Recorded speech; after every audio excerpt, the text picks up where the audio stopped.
What is good, guys? Charles from Team COG coming at you guys here with my 32-man 4th place Crusadia deck profile. So if you guys haven't been keeping up with the rounds, it was a 5-round tournament. I ended up going 4-1. The last guy sadly gave it to me, not the way I wanted to win, but the way that I guess it had to be. But anyway, you know, I guess it is what it is. Anyway, I ended up like playing against a bunch of stuff. I played against an Emancipator, played against Eldritch, I played against Musketeer, Dinosaurs. Trying to think, I think Musketeers and Dinosaurs. So I played against like a lot of rogue strategies, but at the same time, Dinosaurs is supposed to be like one of the better decks that are supposed to be up in the upcoming format, thanks to the new level 1 they got, the Jewel Source or whatever it's called. But anyway, before I continue, guys, if you guys want to join the Crusade, please think about hitting that join button down below. Become a member. Anything that is put towards the channel goes back into the channel. It's very much appreciated. Please also remember to check out our sponsors down in the description below, such as GameTime Cards and Collectibles, and OPHIDIAN Games and Accessories, plus Period. If you guys want any sleeves like this, please think about checking out Imperium Duelist. They're linked down below. Their sleeves are awesome. I use them for everything. So I'd ask you guys in a community post if you guys would want me to do an online deck profile or a IRL deck profile. And a lot of the majority of you guys said IRL just because, you know, like we've been had a lack of like live profiles and everything like that due to the virus. And so anyway, let's just go ahead and jump into it. This will be full main, extra, and side. So there have been kind of a few changes to the main deck since my first profile, since Eternity Code came out, but not too much. But I'll just kind of breeze through it and then touch base on cards like that changed and everything. So like, you know, you guys don't have to watch it, you know, over again, or like you guys can just go to like the explanation part of the video if you guys want to. So anyway, let's go ahead and start out here. We play 3 Maximus, favorite card in the deck. This card just allows us to put a lot of pressure on game 3. Not much said. They all special summon from the hand, so they're all starters and extenders. 3 Arborea. Arborea is really good. Now, since I am playing Avermax, the ability, like sometimes, like in my last round 4, I believe, I was holding the fort with Avermax, and I had Arborea in the grave, so it definitely does come up more now that we are leaning towards like more Crusadia in plays, such as, you know, like Equalmax is always going to be on the field, but if Equalmax isn't there, Avermax sure is, so like the protection is really there. Also, the level 3 tuner can cause some Crystron Halifibrax shenanigans, but I'm not about that life. The only Halifibrax combos I do are in Crystron. So continuing on, 3 Crusadia Draco. Crusadia Draco is essentially what we play is, you know, it's recursion from the graveyard. It also like, so we play from the hand, so the ability to add back cards from the hand is very important. Also, like, it's a dragon for the guard dragon plays. 3 Crusadia Leonis. So Aslan here very seldom comes up. However, in my last feature match, which was against Eldritch, it came up, and it's the reason why I won the game.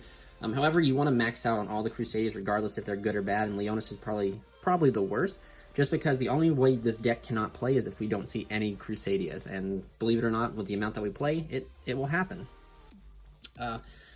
Finally, we play 3 Reclusia. So Reclusia here is like the ability for allows us to like force cards and stuff like that going second. And just, you know, it's phenomenal. It's like I said, it's probably the 3rd best in my opinion, or 4th best.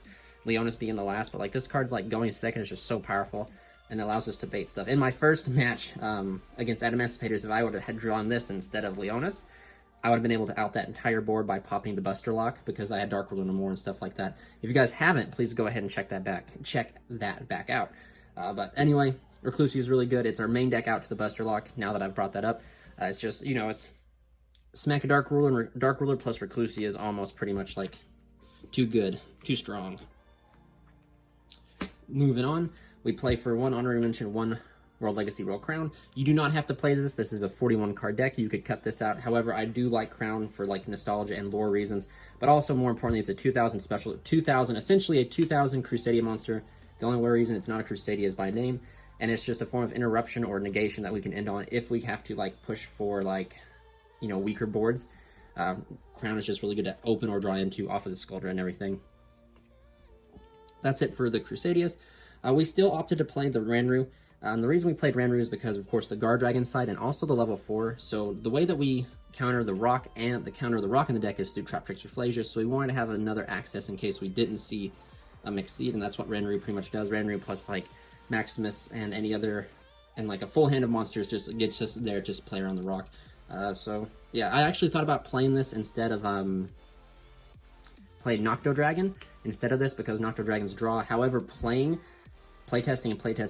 with it, I found out like if they stop, then that means if you cut this out, your only dragon that you can make LP with is Draco, and that makes your Magius search much more important. And you know, like if your Magius eats a hand trip early in the combo and you have extenders such as like Ranru or you hard open Draco, you know, you have the ability to play through them stopping the Magius. But if you take out Ranru and you don't have that, the Nocto Dragon's just dead in your hand because you can't make LP to get it out. Whereas this guy is live through the entirety of the combo. So 3 Ranru. Moving on to like this engine performed phenomenally. 3 Foreman Skipper. Foreman Skipper is is another honorary Crusadia. Reveal any Crusadia that's not Magius, its name becomes that. You can link this off into Crusadia Magius and then search out Parallel Exceed. That's really good. It's also a light target, and then if they happen to... Nobody ever stopped this, because you can just make Link Kribo with this, or Link Kribo, whatever you choose to play, and then turn it, and then combo off that way. Now to like this is also one of the reasons we can play around the rock. If you open this, you can put the rock, put Rafflesia under like the 6th summon. However, like if people are like, well, rock just says 5. Well, a smart player is not just going to rock on the 5th summon. A smart player is going to wait till the optimal moment to rock. And if they shotgun the rock super early, I mean, it's on them. I mean, sometimes, like, I can't say, like, arguably I can say, like, if you shotgun the rock super early and it works, it works. However, a good player will wait for the most benefit out of it, because the best time to rock this deck is, like, after we go through into our first Skull Drip, because we've expended so many resources. If you rock us on our 6th summon by using Foreman Skipper, we've only used, I think, 2 extra deck monsters, so we have the ability to, like, build another board. So 3 Foreman Skipper, it's really good. It's probably one of the best additions we have, and the reason we played 3 Foreman Skipper is because of Parallel Exceed. So I was on this card before, like anybody. I wouldn't say I was on it, but the Crusadia group, the Crusade was on this card before it even became popular in Salamangreats. Like, I remember my Crusadia page talking about this card before even Salamangreats even knew it existed. So it's kind of, it's upsetting that so many decks are moving towards it because it's got the light of it. But anyway, interesting fact, these are German. I didn't know this, but for some reason, somehow I got German. You can see effect, it's German, so pretty cool in my opinion. This is what allows us to make Rafflesia. One of the best things that I've ever found is even if you open like 1 Skipper and 1 Exceed, you pretty much, it's kind of crazy because like this deck plays from the hand. So by opening this right here, you normal Skipper, get the card you need, you end up linking off and not triggering, you don't trigger Skipper, you trigger the Exceed in your hand. No, yeah, you do trigger Skipper. Add the other Exceed to your hand while triggering the other one. So like you'll have, no matter what, at the end of the combo, excuse me, I'm just kind of slaughtering it here. You'll have an Exceed in your hand and people are like, well, that's kind of bad. It's not, because when we go to Skull Dread, that's an extra card we can put back. And I do believe that came up in the tournament in my game round 3, I want to believe, or maybe it was round 1 or so. But this is the reason we play it as an instant rank 4. It allows us to make Rafflesia. If you open this plus a Crusadia, you can make Rafflesia under 5 summons. But if you open like Foreman Skipper plus this, it's on the 6th summon that we make it. So do keep that in mind. Or I think it's actually higher. I think it's like 7th or 8th, because I think Exceed, the first Exceed is the 6th summon, and then you summon the other one, which is 7. So I do keep that in mind. Card's busted, guys. Like, it's really good. Moving on, we play, of course, the dragons. 1 white dragon, 1 black dragon, 1 red MD. I played with the errata red MD, and it really didn't stop me too much. Like I said, like people who think the red MD just makes this card not broken. I mean, you guys might need to recheck your math, but these cards are awesome. This guy is just always, he's worse than this guy, but we have more light targets now to make this guy live on turn 1, thanks to Foreman Skipper. And I thought about maybe incorporating Chaos Space, but Chaos Space wasn't allowed in the tournament. But again, Chaos Space discards from the hand, and this deck plays from the hand.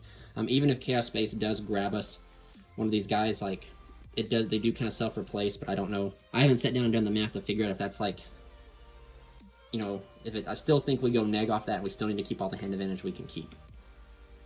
I walk through the valley of the shadow of Meadow, and I fear no deck card, Gameciel. This card, whenever this card touches down, it pretty much always wins you the game. And since this deck has the ability to play around Dark Ruler no more, I mean, like, we're almost guaranteed to win if this touches down, with their standard combo of like Equimax having the ability to negate the Dark Ruler. If you guys will watch most of my games, I always, if I didn't have the ability to set up for the rock, I had the ability to set up to stop Dark Ruler no more. It just, neither of them ever happened, so it's quite funny. Except for, I guess, my game 1, the guy drew into the rock for turn, so. But Gameciel, game's the name. It's our infinite negate. But moving on, nothing's really changed here for Waterfront.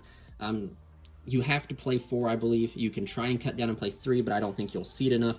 And with the ability to fix your hand and correct your hands with multiple cards like Skull Dread and then Dugaris, like, seeing multiples is not too bad. I mean, seeing multiples is not awful, but if you play against someone who knows this deck and they decide to ash one or stop one, you have another one to follow up. Sometimes it comes up, sometimes it doesn't. But 4, it's essentially the best, like, I wouldn't say it's the most consistent. It's just a win condition. It is a solid win condition, so why not play it to see it? I will say this right now, like I've always said, Crusadia does not need the Sea Turtle to win. We just have, you know, it's just an alternate win condition we can have. Like, we always have the OTK going second, and then we also have the ability to put up 3 to 4 interruptions by ourselves without the turtle. So the turtle is just a guaranteed win condition, whereas the other negations sometimes like become irrelevant. Like if you play against a deck that doesn't use the graveyard, your Dweller is useless, you know. Just things like that. Moving on for the Holy Trinity, Reborn, Guard Dragon, and Succession. Nothing's changed. I play these 3s. They're not hard ones per turns. When I was thinking about testing Knockdown Dragon, I was going to cut Guard Dragon and put in a second Succession, but I decided not to test Knockdown Dragon at last minute because I didn't have enough testing with it to justify entering the tournament. Because I want to do the best I could in the tournament to represent the Crusade, you know. We're just one step closer to taking the Holy Land, so... Guard Dragon was phenomenal. I mean, it's great. Warlock Succession, can't say more. Monster Reborn is like super powerful as well. Now, I think this is it for the card. So instead of playing 3 Call with the Grave, I play Crusadia Power. And 100%, guys, this card is phenomenal.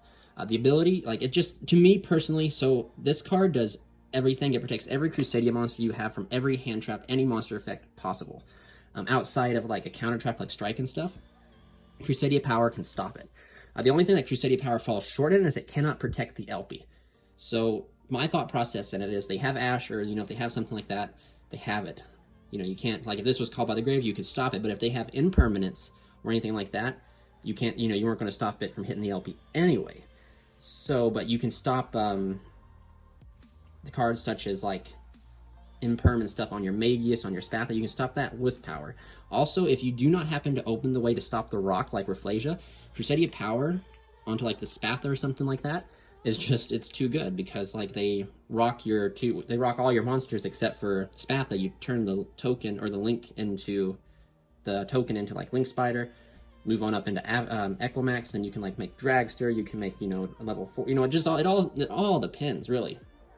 But I preferred this card over Call by the Grave. And another reason I preferred it is because, like, with Eldritch roaming around and stuff like that, and potentially certain negate boards, our normal summon and our Magius is really important. So if they try to disrupt that, we need to have some way to counter that, and Call by the Grave didn't do any of that. However, Crusadia Power is a hard once per turn, but once you normally resolve one of it, I mean, it's pretty well.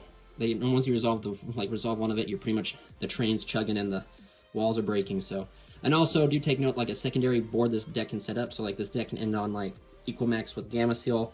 That's like almost 4 to 5 negates. This deck without this detail can end on like 3 to 4 interruptions, like Equimax, Dweller, Rafflesia, Dawn Dragster. The worst board this deck can set on is Avermax with the Power. And that's perfectly fine, because then Avermax is, as I used to argue and say it's not the best, but after being put in situations with it, when this is the best you can do, this is really good, because this is such an awkward card to deal with, along with Crusadia Power making this awkward.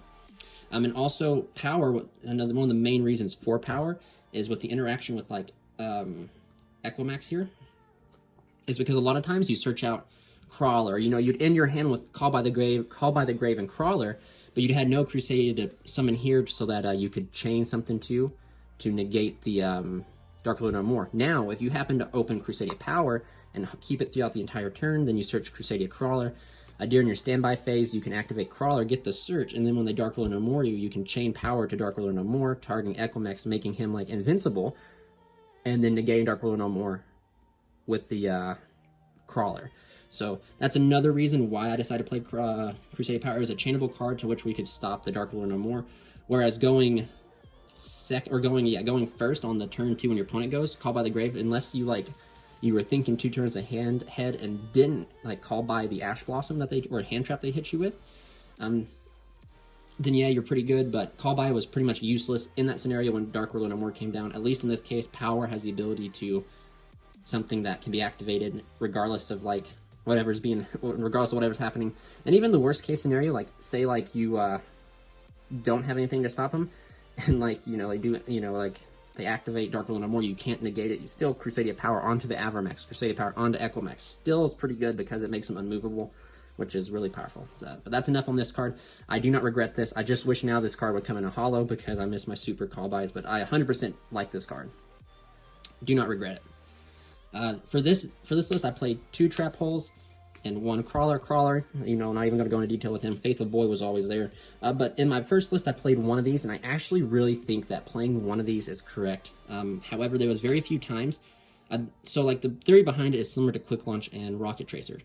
You can make the Rafflesia, but if you make Rafflesia and open your 1 of Trap Hole, you're kind of hoping that your bluff goes through. And then, arguably, you wanted to have disruption with the Rafflesia. So let's say you make Rafflesia and then they try to rock you, you send this, then that Rafflesia is just a dead monster there. You want to have a second use out of it. However, I found myself, outside of trying to stop the rock and maybe Block Dragon, this card did not come up a lot, like 2 of it. It was more of a brick in my hand than it was anything else. So probably in the future, again, I will probably cut this down to, cut it down and just play 1 Trap Hole. And of course, like this lineup. But for the tournament, it worked, but I'll tell you, like, I bricked more on 2 Trap Holes than I did, even more than Crawler, actually. I bricked on the Trap Holes more than that, so. We're going to quickly move into the extra deck. Extra deck has not changed at all, so we'll just fly through it. 2 Magius, 1 Spatha, 1 Regulex, 1 Equimax, and 1 Avermax. Not much can we say. These 2 cards, like, overperformed phenomenally. I cannot argue, like, so much. Like, these 2 cards are, like, the boss monsters of the deck. Avermax is a good, like, Plan B back or Plan C backup plan, also a good turn 3 follow-up, and then Equimax is just probably one of the best cards to end on going first because of its disruption. And then, like, it goes hand in hand. Like, I'm always trying to end on Equimax no matter what, but if I can't get to Equimax or get Equimax with a live negate, I'm trying to push for Avermax. And yeah, like, these 2 cards with Crusadia power is just phenomenal. Moving on, we do play the 1 LP, 1 Triple Burst, 1 Skull Dread. Not much more to say. Like I said, Triple Burst is just in here for awkward scenarios, and then, like, you'll actually see it, and if you check out the round 4 feature match against me versus Eldritch, Triple Burst does come up because they ash the LP and you have to do something, and that's what you do with Triple Burst. Skull Dread is just Skull Dread. I wouldn't recommend playing 2 just because you have to overextend to make the second one, even with the errata coming. Like, even with the errata, you still have to overextend. You play a card from your hand, which you could be using to make Equimax, Avermax, etc. Just to, like, self-replace itself, so just 1 Skull Dread. For the Link 1s, 1 Link Rebo, 1 Link Spider. I never got rocked, and I think, you know, just my luck, I never got rocked, but Link Spider's in here for the rock, so then you can play through it and keep going on. However, it definitely does make we do kind of have like a Gnarla scenario again, whereas, like, once we resolve Paralytic Seed on, like, under the Spatha, like, they are pretty much put on the clock, they have to rock us there, or we make Rafflesia and they can't rock us, so they're forced to rock us there if they can. And then Link Rebo's just there in case, like, sometimes you'll open, like, some weird hands, and you won't have any extenders except for, like, Exceed, so then you turn one of the Exceed into a Link Rebo, and then you combo off and continually to go through your plays, so that you can, so then, like, you end on Link Rebo as a form of disruption, and Link Rebo can protect from Imperm, but it's, like, Link Rebo's in here because, like, if they Ash or Perm, or excuse me, if they Perm or Veiler the Format Skipper, you can turn this, and then for those weak hands where all you open is, like, a Crusadia plus Exceed, that's all you have, it just allows you to make Link Rebo. It's a plan B, essentially. For the XYZs, 1 Dweller, 1 Rafflesia, 1 Dugaris. Every time I think about cutting this guy for something else, he always comes up and pulls through for me. So I don't think I'm done trying to cut him. He's just too good. The double battle damage, the Monster Reborn, the draw effect. The draw effect hasn't come up much recently since Rafflesia's been added in, but, like, the ability to Monster Reborn, like, you can use this card to Monster Reborn your Gamecill. If they out it, you can use this card to double battle damage, which allows your turn 3 to be lethal. So it's just phenomenal. For the last card, we got the one Dragster. I don't think I made him too much. Actually, I do think I made him, but it was a very weak board in which I made him. It was like the game 1, it was like Skuldred, Dragster, and Rafflesia, which was not good at all against Animancipators. However, like, going blind, I didn't know what was going on, so that's alright. Now for the side deck. My side deck for this event, or for this online tourney, was 3 Twisters.